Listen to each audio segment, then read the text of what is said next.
Bismillahirrahmanirrahim. Halo teman-teman semua, ini aku mau bantuin. Ada pertanyaan dari Mbak Linda Sari. Mbak Guru, ini gimana kira-kira pecah polanya? Oke, mungkin Mbak Linda agak bingung di bagian rok draperingnya ini ya Mbak ya. Kalau pola tangannya mah gampang aja, nanti Mbak Linda tinggal lihat yang ada di buku. Bagian pola tangan bisa pakai pola tangan yang di halaman 129 ya. Itu cara bikin polanya. Nah, ini aku bantu yang di bagian roknya aja ya Mbak ya. Seperti biasa, kalau mau bikin pola, teman-teman harus punya ciplaan kayak gini ya. Ini ciplaan dari pola dasar yang ada di buku. Bisa pakai pola dasar Meineke, bisa pakai pola dasar konveksi ataupun sederhana. Ini aku contohin pakai pola dasar Meineke.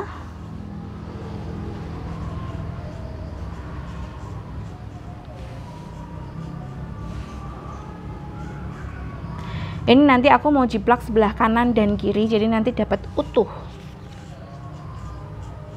Atau langsung aja di sini ya, biar bisa dipotong. Oke, langsung aja di kertas. Kertas apa sih? Kenapa tiba-tiba aku lupa namanya ya? Kertas apa Bi namanya? Durslak. Tiba-tiba blank, namanya lupa. Oke, kita jiplak bagian pinggang ke bawah ya. Anggap aja ini sudah bikin bagian pola badan atasnya.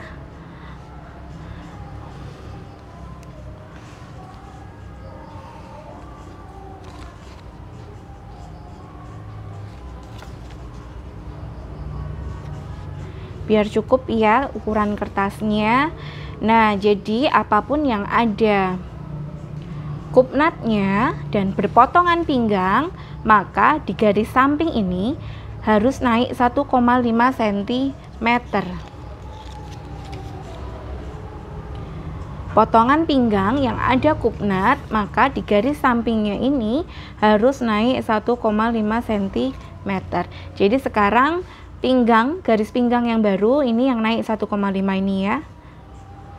Oke, gambarin pakai warna lain, kelihatan enggak ya? Warna biru.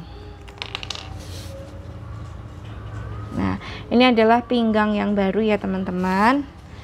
Terus ini kupnat pinggangnya, kupnat bagian panggulnya. Oke, sekarang kita mau langsung gambar bagian bawahnya. Ini baju, panjang baju dari titik A. Panjang baju dari titik A kita bikin aja misalnya 140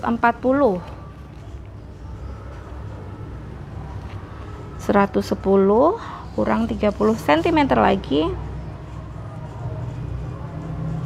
Oke, ini adalah panjang baju dari titik A 140 cm. Langsung kita buat bagian sampingnya, siluet sampingnya. Kalau ngelihat dari desainnya ini, siluetnya itu enggak align banget. Kita bikin aja yang lurus H, ataupun kalau mau yang align, itu align-nya nggak keluar banyak ya teman-teman ya. Bisa langsung buat kayak gini, garis lurus dari pinggang ke bawah. Ini bisa digeser 5-8 cm suka-suka. Lalu panjang di bagian samping ini tinggal dinaikin 2-3 cm. Tergantung dari jenis bahannya. Kalau bahannya sejenis satin, maka di bagian garis sampingnya ini dia akan mulur lebih banyak daripada jenis kain yang lain, makanya ini dinaikin lebih banyak.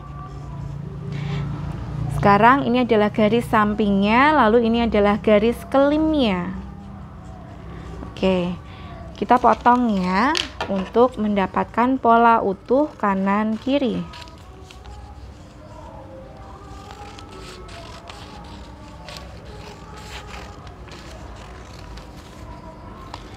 Ini anggap aja pola badan atasnya udah dibuat ya teman-teman ya. Oke, ini adalah pola utuh kanan kirinya. Yang di sebelah kirinya pun juga ada kupnat. Oke, selanjutnya kita mau buat jadi pola yang ini nanti teman-teman bisa dipakai untuk memotong pola rok bagian depan yang bukan drapery-nya. Jadi potong pola ini dengan garis tengah mukanya ini nanti di lipatan kain, potong sebanyak 1 lembar bahan utama. Nanti akan mendapatkan utuh 1 lembar bahan utama yang seperti ini. Oke, nah selanjutnya untuk membuat drapery-nya teman-teman harus gambar dulu. Ini letak potongan kerut-kerut yang ada di sini. Kita ganti spidol biar kelihatan perbedaannya. Nah, di sini itu tuh kesannya kayak kerut-kerut gitu ya teman-teman ya. Sebenarnya pola-pola yang model-model baju yang kesannya rumit seperti ini itu paling enak kalau kita langsung bikin pola di atas kain yang namanya sistem draping. Jadi kita langsung buat polanya dengan cara kain aslinya boleh, kain percobaan boleh, ditempel langsung di patung, lalu kita bentuk sesuai dengan model. Jadi dengan cara seperti itu, dengan cara membuat pola di atas patung langsung, hasilnya akan langsung kelihatan. Beda kalau kita membuat pola dengan cara di atas kertas seperti ini, kita masih harus mikir gimana ya cara mecahnya gitu teman-teman. Nah sekarang gimana cara membuat pecah polanya? Anggap aja aku udah jiplak ini ya, atau jiplak aja lagi.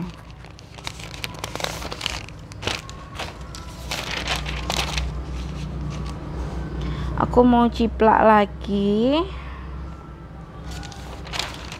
nggak cukup, segini aja.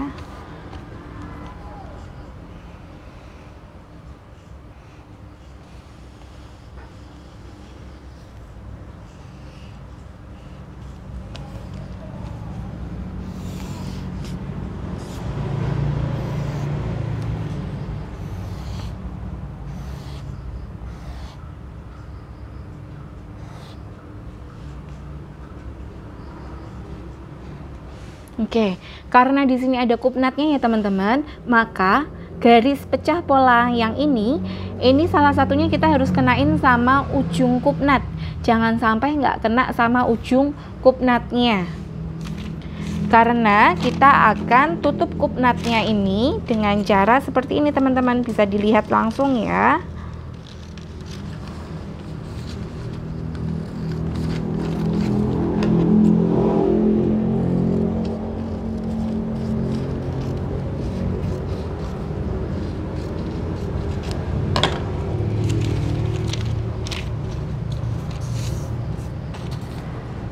Nah, karena salah satu arah lipitnya ini terkena sama ujung kupnat, maka ketika kupnatnya ini nanti ditutup,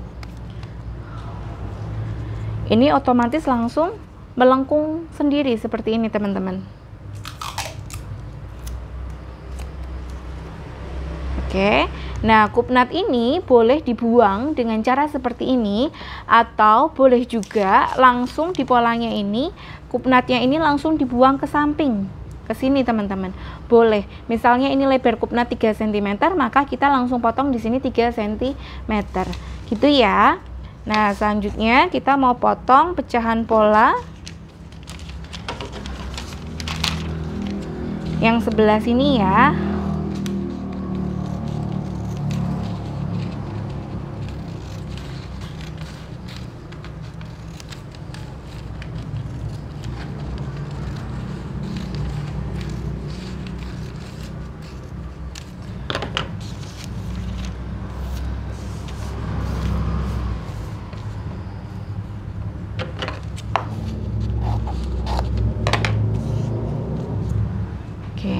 Nah, ini nanti masing-masing mau kita buka besarnya berapa.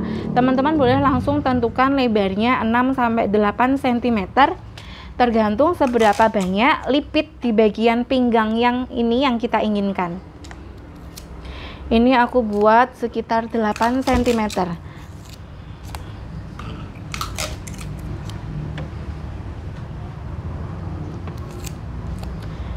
Tinggal diukur kayak gini aja ya. Tiap pola jaraknya 8 cm di bagian pinggang.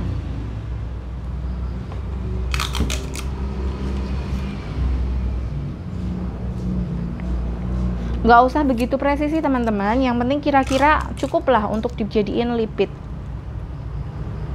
Nah yang sebelah sini nggak usah, nggak apa-apa nih, karena ini udah kebuka otomatis dari hasilnya ini ya. Tapi kalau mau digedein sedikit lagi pun juga boleh, jadi nggak harus persis 8 cm. Misal di sini 8, 8, 8, misal ini mau 10 sampai 12 pun juga boleh. Suka-suka, nggak ada patokan pasti, karena kita juga nanti ketika ini sudah dipotong kain, nanti pasti akan kita perbaikin sedikit ketika kainnya ini udah terbentuk di badan. Oke, langsung dipotong lagi.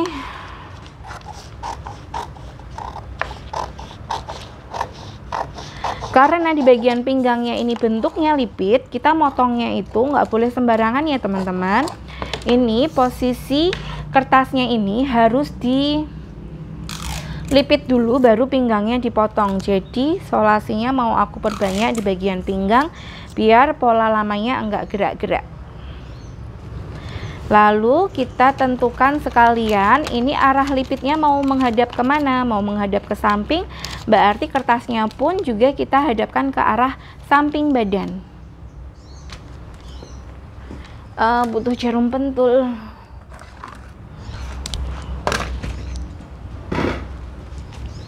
Pakai jarum pentul kayak gini buat nahan bentuk lipitnya ya.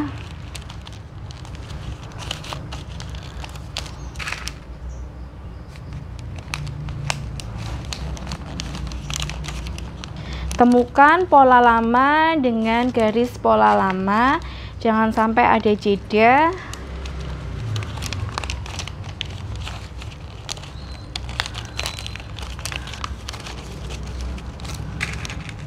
Kalau jedanya sedikit-sedikit sih nggak masalah teman-teman.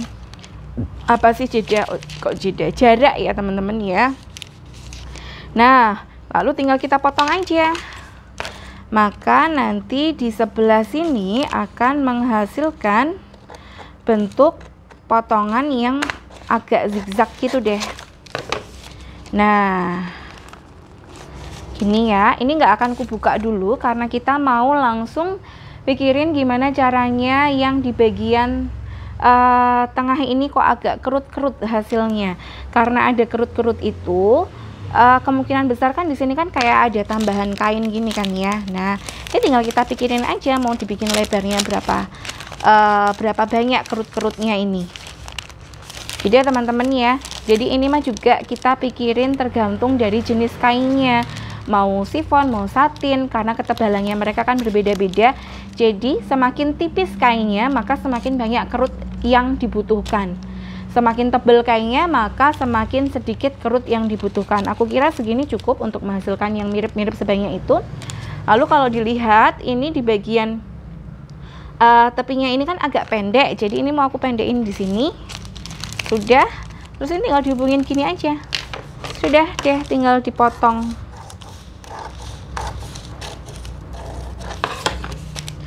Nah, jadi deh kayak gini ya. Tadi pola bagian dasarnya mana ya? Oh, ini dia. Ini pola bagian depan dasarnya ya. Ini satu lembar bahan utama, ini pun juga satu lembar bahan utama. Nanti tinggal ditempel kayak gini aja. Nah, kalau teman-teman penasaran ini gimana hasil potongan di bagian garis pinggangnya ini, yang tadi aku bilang hasilnya pasti akan ada zigzag-zigzagnya. Nah, ini dia. Potongan ini ketika kita memotong kain, ini nggak boleh dihilangin gitu aja ya teman-teman ya. Ini harus tetap kain dipotong sesuai dengan garis apa adanya pola. Lalu tiap batas lipitan ini harus kita tandain kayak gini teman-teman. Lalu ditandain juga waktu kita memotong kain. Kainnya pun juga harus ada tanda-tanda seperti ini. Fungsinya biar apa? Fungsinya biar nanti batas garis ini ketemu ini, jadi lipit harus ketemu sama lipit, nggak boleh kita karang-karang sendiri waktu proses jahit. Jadi nanti ketika kita udah motong kain, kainnya pun juga harus ditata persis seperti pola yang sudah kita buat ini. Gitu deh. Gitu ya, mudah-mudahan bisa dipahami. Kalau ada pertanyaan boleh langsung tanya di kolom komentar yang ada di grup Facebook. Oke, sampai ketemu lagi.